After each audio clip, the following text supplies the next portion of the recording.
Post melon আহে, বিয়ন্স আহে, Shakira আহে, আমাৰ আপত্তি কৰিব লগা কথা নাই। কিন্তু এতিয়া আমাৰ জাতীয় জীৱনত জুবিন গাৰ্গ ডাঙৰীয়াৰ যি সময়ত এটা ৰহস্যজনক হত্যা হ'ল, এইটো সময় উপযুক্ত হোৱা নাই। আৰু কনচাৰ্ট ইকনমি কৰি আমাৰ কি লাভ হ'ল? আপুনি শ্বেতপত্ৰ দিয়ক না। আপুনি যে লেকচাৰ মাৰি আছে, মিডিয়া দেখিলে আপুনি ৰ'ব নোৱাৰা হৈ যায়। দিলসিং দোচান নে কোন আছিলে, কোন আহিছিলে? আপোনাৰ পত্নীৰ হেৰিত এয়াৰ ৰেহমানক মাতিছিলে নহয়, E7 নে কোনোবা আয়োজন কৰিছিলে। এইবোৰত কিমান ধন আপোনালোকে লাভ কৰি অসমক অৰ্থনৈতিকভাৱে শক্তিশালী কৰিলে, এইবোৰ হিচাপ দিয়ক আমাক। কথা কৈ থাকিলে নহ'বতো এনেই। অসমৰ জাতীয় জীৱনৰ পৰা জুবিনদাৰ মহাপ্ৰয়াণৰ 2 মাহ অতিক্ৰম কৰিছে।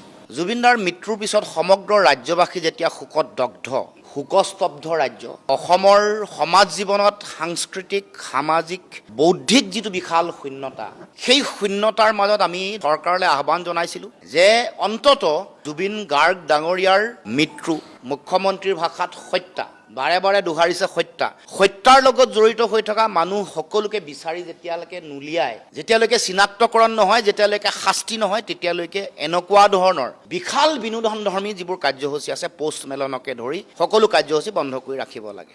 পোষ্ট মেলনৰ কাৰ্যসূচীৰ লগত বহু টকা পইচাৰ কথা জড়িত হৈ আছে, বহু পইচা খৰচ হ'ব। যোনেই নকৰক লাগিলে অসমৰ মানুহৰ পইচা। প্ৰথম এই কথাটো ঘোষণা কৰিছিলে অসমৰ মুখ্যমন্ত্ৰীয়ে। আজি মুখ্যমন্ত্ৰীয়ে সংবাদ মেলত গোটেই কথাটো অস্বীকাৰ কৰিছে।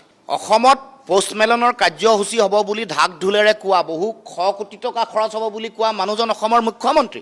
এতিয়া DIPRত এডভাৰটাইজমেণ্ট কৰি আছে চৰকাৰে। তাৰপিছত মুখ্যমন্ত্ৰীয়ে এতিয়া কৈছে যে তেওঁলোকে অনুষ্ঠান আয়োজন কৰা নাই। অসমৰ পৰ্যটনৰ লগত জড়িত হৈ থকা পৰ্যটন মন্ত্ৰী, পৰ্যটনৰ লগত জড়িত হৈ থকা অধ্যক্ষগৰাকীয়ে ফিল্ড তেওঁলোকে চাইছে, চাই পিনে তেওঁলোকে কৈছে যে তেওঁলোকে হেনো, এতিয়া মুখ্যমন্ত্ৰীয়ে কৈছে নাই কৰা। মানে মানুহৰ মাজত প্ৰতিক্ৰিয়া যেতিয়াই হ'ল, তেতিয়াই মুখ্যমন্ত্ৰীয়ে গোটেই কথাটো বিভ্ৰান্ত কৰিবলৈ উঠি পৰি লাগিছে। এতিয়া আপোনালোককো যাবলৈ অনুমতি দিয়া নাই। আৰু এই গোটেই কথা বতৰাবোৰ ব্যাপক এটা চৰকাৰৰ বেষ্টনীৰ মাজত এই গোটেই কামটো কৰিব খোজে। এতিয়া মুখ্যমন্ত্ৰীয়ে কৈছে যে কনচাৰ্ট ইকনমি হ'ব। পোষ্ট মেলন নামৰ সংগীতজ্ঞগৰাকীৰ আমি বিৰোধিতা কৰা নাই, আমি সময়টোৰ কথা কৈছোঁ। যিহেতু জুবিনদাৰ অসমৰ জাতীয় জীৱনৰ আৱেগ, জুবিনদাৰ মৃত্যুৰ পিছত এই আৱেগৰ লগত যদি আপুনি দীপাৱলীৰ ফটকা ফুটুৱাবৰ কাৰণে যদি উৎসাহিত কৰে, সেইটোৰ লগত পোষ্ট মেলনৰ কাৰ্যসূচী পতাৰ কথাটোৰ কোনো পাৰ্থক্য নাই। গতিকে মুখ্যমন্ত্ৰীয়ে জনা দৰকাৰ যে আমি কি ক'ব খুজিছোঁ। শিশুৰ দৰে নুবুজা ধৰণে কথাবোৰ নক'ব। আজি কৈছে যে বিৰোধিতা কৰা আছাম মানুহে আছে, আমি বিৰোধিতা কৰা নাই। আমি পোষ্ট মেলন আহে, ইয়ালৈ বিয়ন্স আহে, ইয়ালৈ জোন আহে, চাকিৰা আহে, আমাৰ আপত্তি কৰিব লগা কথা নাই। শ্বিলঙলৈ নগৈ অসমত ৰাখে, শিৱসাগৰ ৰাখে, ডিব্ৰুগড়ত ৰাখে। কিন্তু এতিয়া আমাৰ জাতীয় জীৱনত জুবিন গাৰ্গ ডাঙৰীয়াৰ যি সময়ত এটা ৰহস্যজনক হত্যা হ'ল, য'ত সন্দেহ কৰিছে যে আপুনি কৈ থকা মানুহবোৰৰ উপৰিও আৰু মানুহ আছে। ছিংগাপুৰত যি সময়ত মৃত্যু হৈছিলে, সেই সময়ত উপস্থিত থকা মানুহবোৰক আপুনি কৰায়ত্ব কৰি আনি জেলত থ'ব পৰা নাই। আৰু আপুনি হত্যা বুলি কোৱাৰ পিছত আমাৰ সন্দেহ হৈছে যে হত্যাত আপুনি কৈ থকা কেইগৰাকীমান মানুহেই নহয়, ডাঙৰ শক্তি জড়িত হৈ আছে। এইবুলি আমাৰ সকলোৰে মনত এইটো চিন্তা আহিছে।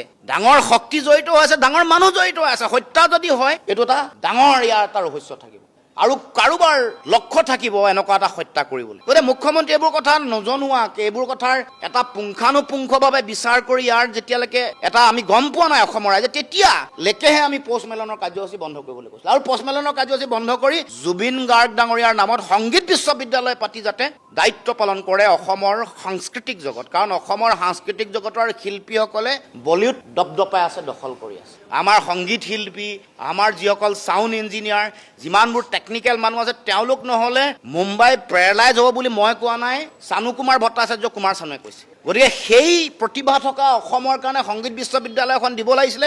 আৰু পোষ্ট মেলনৰ কাৰ্যসূচী সেইকাৰণে বাতিল কৰিবলৈ কৈছিলোঁ, কাৰণ সময়টো এইটো সময় উপযুক্ত হোৱা নাই। আৰু কনচাৰ্ট ইকনমি কৰি আমাৰ কি লাভ হ'ল? আপুনি শ্বেতপত্ৰ দিয়ক না। আপুনি যে লেকচাৰ মাৰি আছে, মিডিয়া দেখিলে আপুনি ৰ'ব নোৱাৰা হৈ যায়। এই যে লেকচাৰ মাৰি আছে, আপুনি কনচাৰ্ট ইকনমি নামত শ্বেতপত্ৰ প্ৰকাশ কৰি কওক। এইবোৰ দিলসিং দোচান নে কোন আছিলে, কোন আহিছিলে? আপোনাৰ পত্নীৰ হেৰিত এয়াৰ ৰেহমানক মাতিছিলে নহয়, E7 নে কোনোবা আয়োজন কৰিছিলে। এইবোৰত কিমান ধন আপোনালোকে লাভ কৰি অসমক অৰ্থনৈতিকভাৱে শক্তিশালী কৰিলে, এইবোৰ হিচাপ দিয়ক আমাক। কথা কৈ থাকিলে নহ'বতো এনেই।